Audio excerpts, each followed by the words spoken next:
السلام علیکم۔ کراچی میں 7 سالہ ننھے سعد کو زیادتی کے بعد قتل کرنے والے ملزمان کون ہیں؟ بڑا انکشاف سامنے آ گیا۔ والدین ہوشیار رہیں۔ کیا آپ حالات حاضرہ سے آگاہی حاصل کرنا چاہتے ہیں؟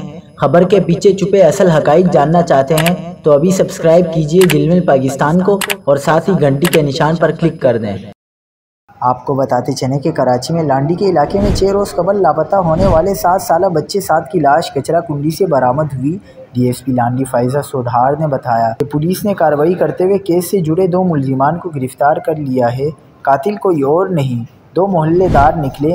ملزمان سہیل قریشی اور محمد حسن نے ابتدائی تفتیش میں زیادتی اور قتل کا اعتراف کر لیا ہے۔ پولیس کے مطابق بچے کو بدفعلی کا نشانہ بنانے کے بعد سر پر وزنی چیز مار کر قتل کیا گیا۔ پولیس نے بتایا کہ 45 سالہ سہیل بچے کو چیز دلانے کے بہانے اپنے ساتھ لے گیا تھا اور اغوا کے 2 گھنٹے بعد ہی اسے قتل کر دیا تھا۔ گزشتہ روز بچے کی لاش ملنے پر علاقے میں کوہرام مچ گیا۔